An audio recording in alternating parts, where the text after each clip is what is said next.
I just finished a 2-day work session out here at the main 6-acre site with my wonderful friend Juan, who we definitely need to do a more formal introduction of him. He's been a key component of our whole project for the last few years and an incredible ally.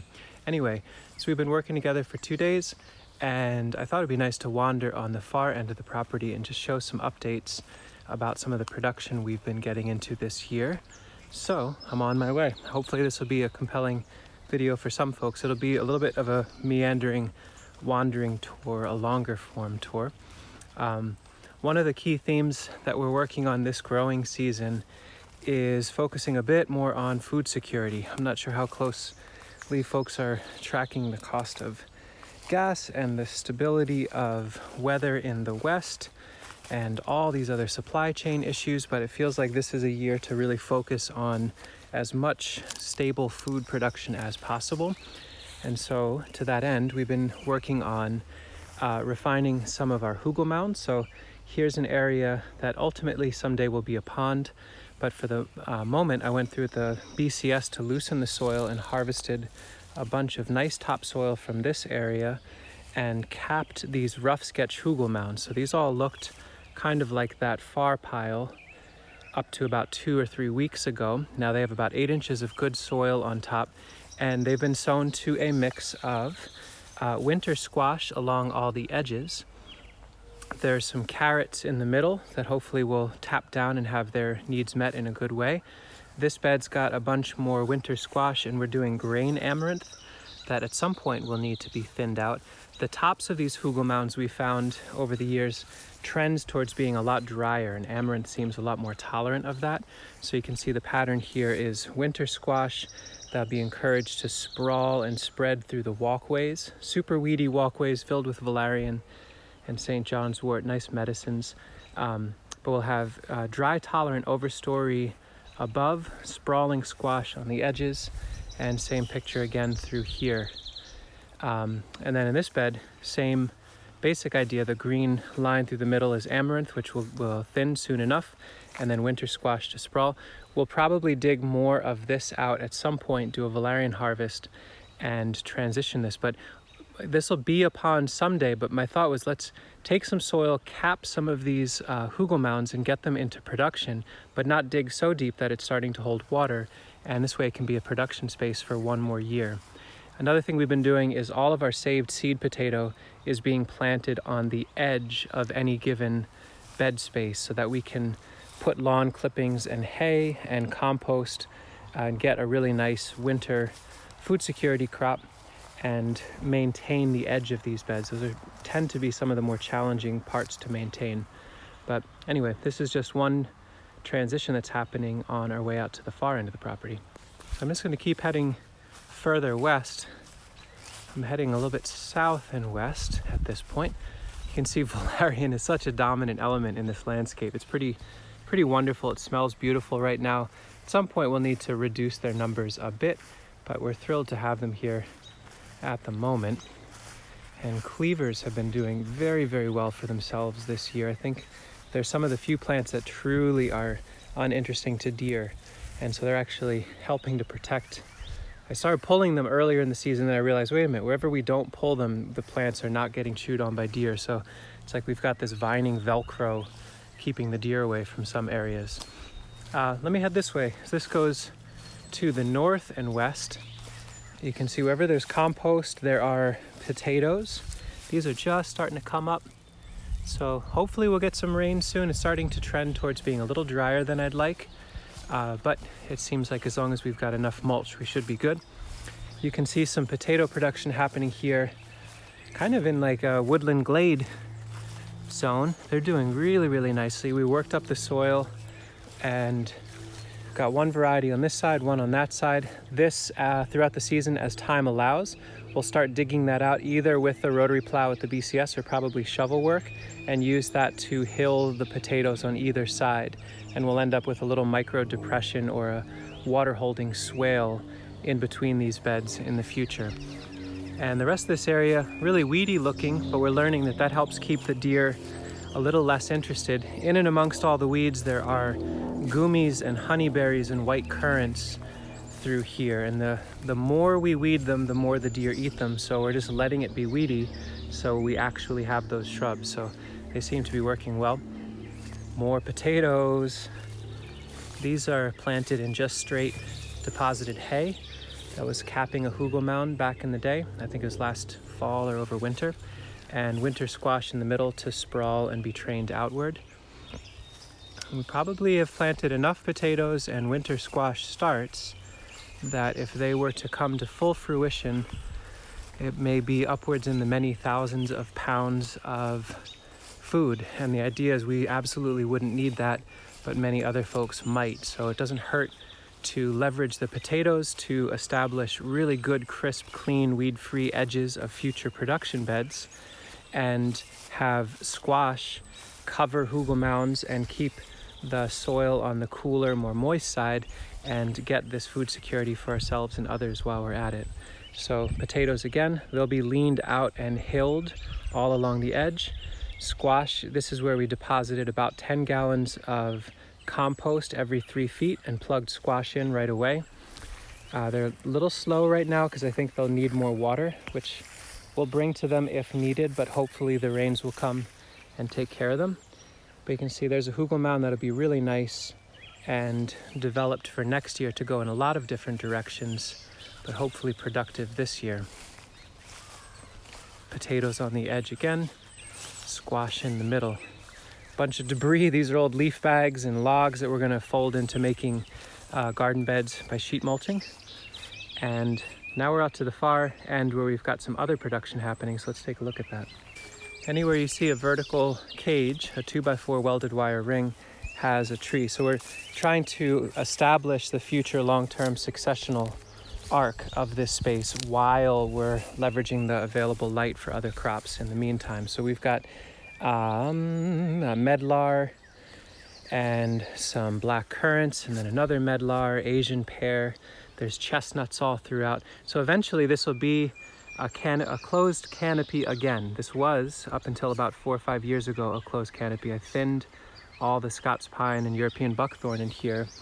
And so we're replanting the margins to become trees again and playing the game of annuals along the edges. Again, potatoes.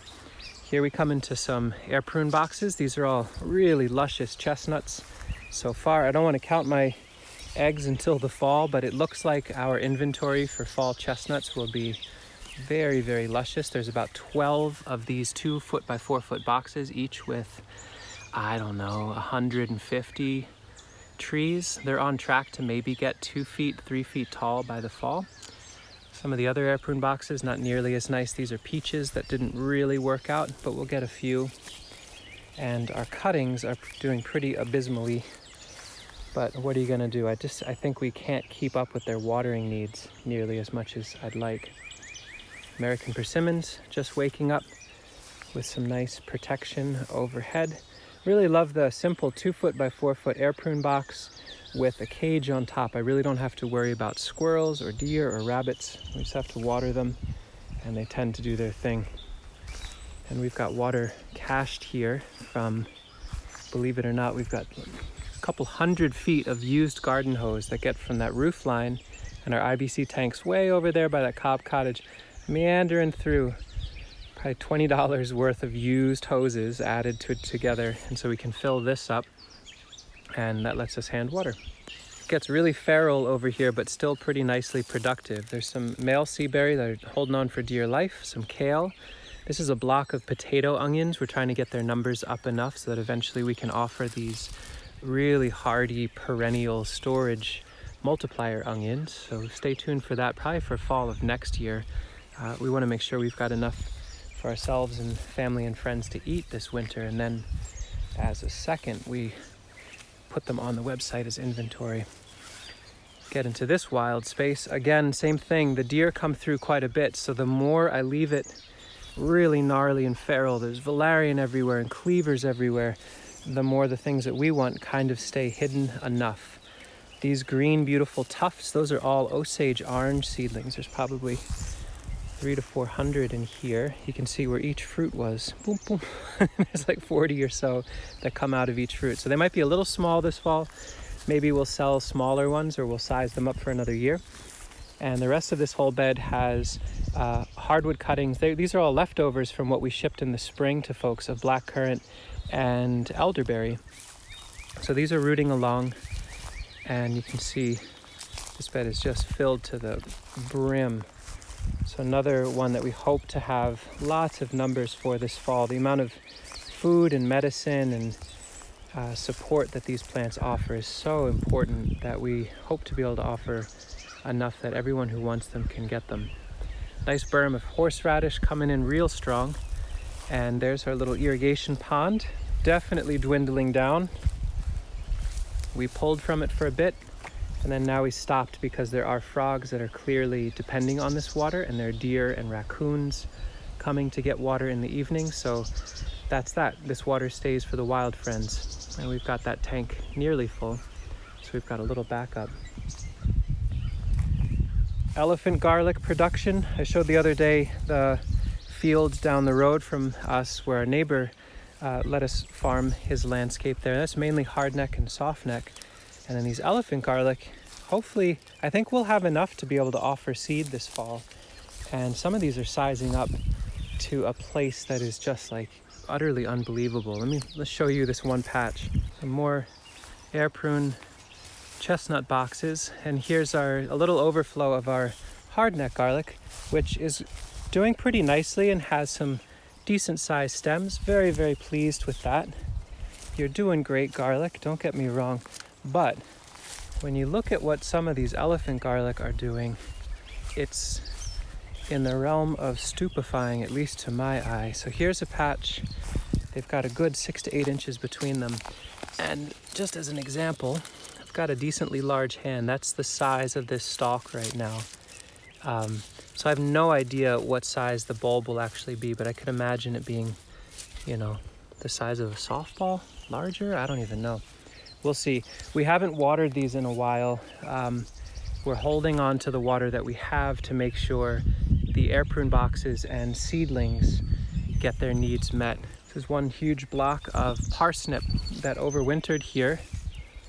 Overwintered majestically. Not a single one died back. It looks like wild cow parsnip, but this is all Harris model parsnip. So we're gonna have enough seed here to really offer up a lot of free seed to folks in our community. Parsnip feels like a really important mid-summer, late summer sowing plant to get some serious food security. They can be left in the ground over winter. It seems like most little creatures don't seem to dig them up and eat them through the winter, which is very convenient to have good nutrient-dense foods that store in the ground over winter, like sunchokes and parsnips and that sort of thing. Some river locust, Amorpha fruticosa seedlings. More elephant garlic with sea kale all in between. This bed I feel so psyched about. These are all good King Henry seedlings. Hundreds and hundreds and hundreds of them. So this fall we'll definitely be able to offer lots of good King Henry through the website. So really amazing, super hardy perennial spinach. And with all of the intense deer and rabbit pressure out here, truly proving to be completely resilient to that sort of browse. We haven't watered them. I weeded once or twice, but overall they're just living on their own, doing just fine. There's so much more happening out here. It feels a little overwhelming to try to go through and show it all, so I won't, but I'll just make a nod at some things. Juan and I put up this fencing last year, so we've got a couple little protected areas in the landscape, and so there's tons of valuable cuttings in here. We've got our shipmast locust, root fragments rooting up and growing, so hopefully someday we'll be offering good, nice, upright shipmast locust. There's more elders and currants in there, and salad greens and chard just showing up. Got some medicine gardens with tulsi and ashwagandha happening in front of me there. So on and so forth. Just a lot underway. And this main open glade out here is about 1.5 acres or so. And it's getting pretty close to being at full capacity of production of food and medicine and nursery, which is pretty exciting. The Jonker Vertet's a really incredible red currant variety. They're probably about a couple days away. Some of the larger fruits are ready right now, but we got seaberry through here as well. and helder, and then back again to potatoes on the edges and squashes in the middle. A whole bunch more onions. I think I'll pause the video here. Well, you get the idea. Let me know what you're thinking, what sort of ways we could approach this differently, or questions you might have. And let's have some dialogue around goals around growing more food where we live. If you are privileged, lucky enough to have access to some land, if you're lucky enough to have some time and bandwidth and physical ability to do so, I would hope you're thinking seriously about growing as much food as you can where you are, for you, for wildlife, and for your community.